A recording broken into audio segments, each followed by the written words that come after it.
इस वीडियो में हम आपको बताएंगे कि केमिस्ट्री 5070 का एक सब्जेक्ट ओवरव्यू क्या है और कंटेंट ओवरव्यू के बारे में आपको बताएंगे। सबसे पहली चीज़ जो आपको कैम्ब्रिज ओ लेवल केमिस्ट्री 5070 में समझनी ज़रूरी है वो ये है कि इसमें 12 चैप्टर्स हैं और इसके अलावा आपको प्रैक्टिकल का सिलेबस भी देखना है और इसके साथ साथ आपको 3 सेपरेट एग्जाम देने होंगे।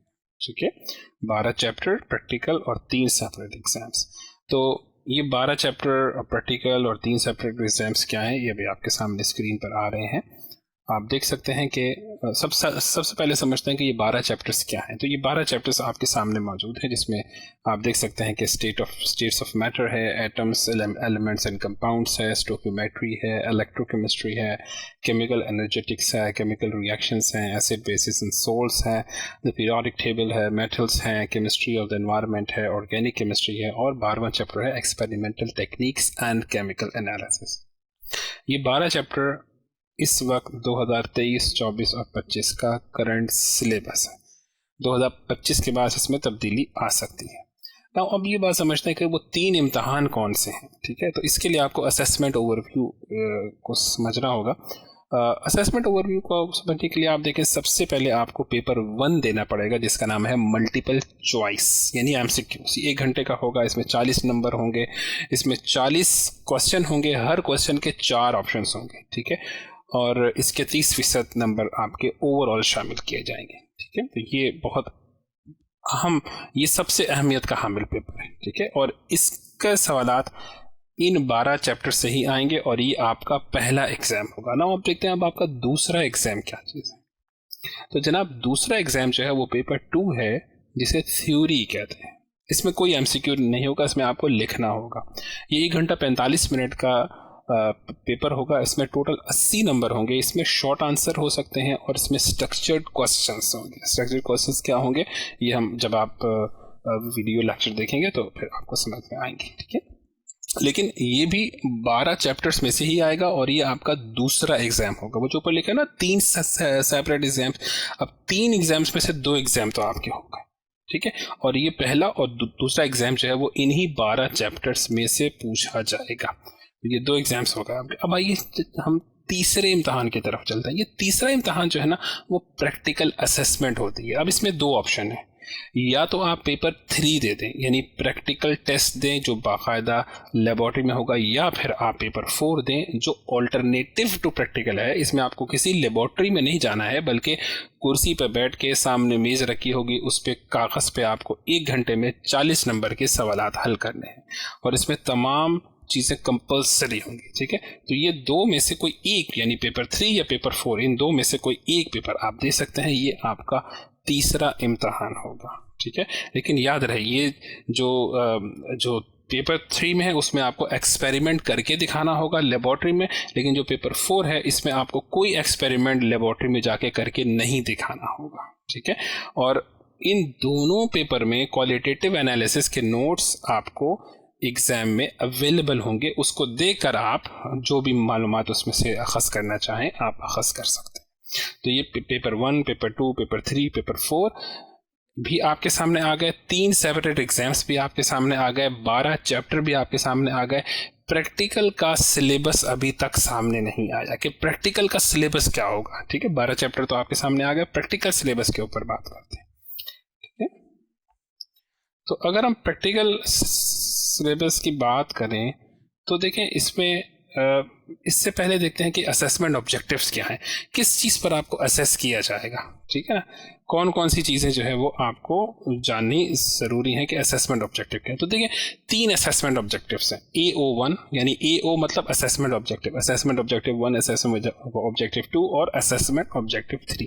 जितने एग्जाम होंगे, जितने पेपर होंगे, उसमें आपको इन्हीं 3 चीज़ों को जज किया जाएगा। तो ये 3 चीज़ें आप रफ्ता फ्रॉम टाइम टू टाइम अपने अंदर पैदा करने की कोशिश कीजिए। देखिए पहला है AO1 असेसमेंट ऑब्जेक्टिव 1।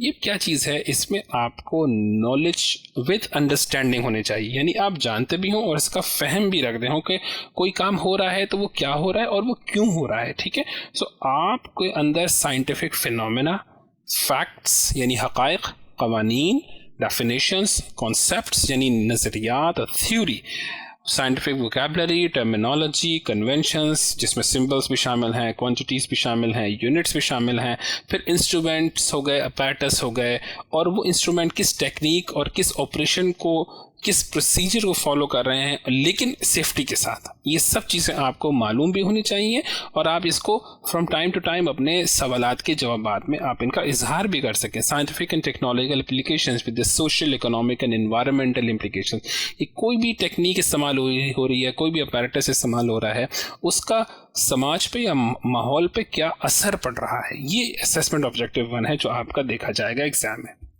उसके बाद असेसमेंट ऑब्जेक्टिव 2 के ऊपर अगर हम बात करें तो असेसमेंट ऑब्जेक्टिव 2 जो है वो प्रॉब्लम सॉल्विंग और किसी भी इंफॉर्मेशन को आप किस तरह हैंडल करते हैं उसके बारे में, यानी आप प्रॉब्लम को कैसे लोकेट कर रहे हैं या किसी इंफॉर्मेशन को कैसे लोकेट कर रहे हैं, क्या चीज़ मुंतखब कर रहे हैं, अपने ख़यालात को कैसे ऑर्गेनाइज कर रहे हैं, और किस तरह आप कोई वैरायटी ऑफ सोर्सेस से मुतनव्वे माखज़ात से आप जो हैं वो कोई भी इंफॉर्मेशन को आप पेश कर रहे हैं, आपकी पेशकश कैसी है, ठीक है ना। फिर उसके बाद translate information from one form to another, यानी आपको जो इंफॉर्मेशन दी गई है आप उसको एक हालत से दूसरी हालत में कैसे मुंतकिल करते हैं, ठीक है। ये सारी चीज़ें आपको लेक्चर में बताई जाएंगी। फिर आप न्यूमेरिकल और दूसरे डेटा को कैसे मैनिपुलेट कर सकते हैं, ठीक है ना, कि आप अपने मकसद के तहत उसको आप मैनिपुलेट करें, ठीक है।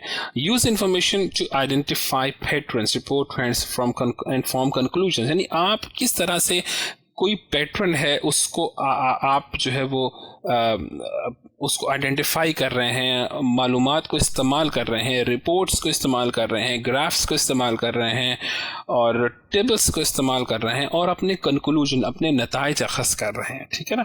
फिर आपने अपनी जो भी बात बयान करनी है, एक्सप्लेन करनी है, उसमें आपकी जस्टिफिकेशन रीजनड होनी चाहिए, यानी आपने दलील से बात करनी है, ठीक है। रीजन्स एक्सप्लेनेशंस होनी चाहिए, ठीक है। कि किसी भी फिनोमेना की हो सकती है, किसी भी पैटर्न की हो सकती है, किसी भी रिलेशनशिप की हो सकती है, ठीक है। और उन रिलेशनशिप्स और उन पैटर्न्स की बुनियाद पर आप क्या प्रिडिक्ट करते हैं, आपकी राय क्या है कि क्या हो सकता है, ठीक है। फिर प्रॉब्लम सॉल्विंग स्किल्स आपके अंदर होनी चाहिए, ठीक है, including some form of a quantitative nature, नहीं क्वांटिटी आप मेजर कर सकें, आप उसको फॉर्मूले से या उसको अलजेब्रिक फॉर्म में या उसको साइंटिफिक मेथड से आप उसको सॉल्व कर सकें, ठीक है। ये तो था असेसमेंट ऑब्जेक्टिव नंबर 2। अब आइए आते हैं हम असेसमेंट ऑब्जेक्टिव नंबर 3 की तरफ।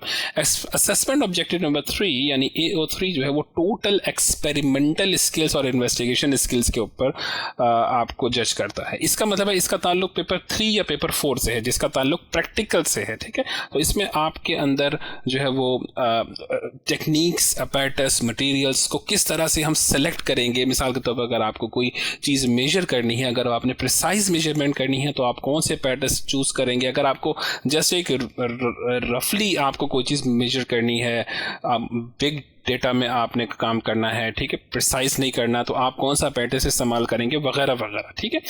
आप किस तरह से एक्सपेरिमेंट को प्लान करते हैं, अपनी इन्वेस्टिगेशन कैसे आगे लेके जाएंगे, ऑब्जर्वेशन कैसे रिकॉर्ड करेंगे, किसी चीज़ को मेजर किस तरह करेंगे, अगर आपने एस्टिमेट लगाना है तो आप एस्टिमेट किस तरह लगाएंगे, फिर आप एक्सपेरिमेंटल ऑब्जर्वेशंस और डेटा को आप इंटरप्रेट कैसे करेंगे, उसको बयान कैसे करेंगे, ठीक है, अपनी इवेल्युएशन किस मेथड से करेंगे, और पॉसिबल इंप्रूवमेंट का अगर आपसे पूछा जाएगा कि फलां एक्सपेरिमेंट में क्या इंप्रूवमेंट आ सकती है तो आप उसको कैसे इंप्रूव करेंगे, ये सारी चीज़ें असेस की जाती हैं, ठीक है। तो ये तीनों असेसमेंट ऑब्जेक्टिव को आपने सामने रखना है। अगली वीडियो में हम आपको सब्जेक्ट कंटेंट पेपर 1 और पेपर 2 के जो 12 चैप्टर हैं उसके बारे में बताएंगे।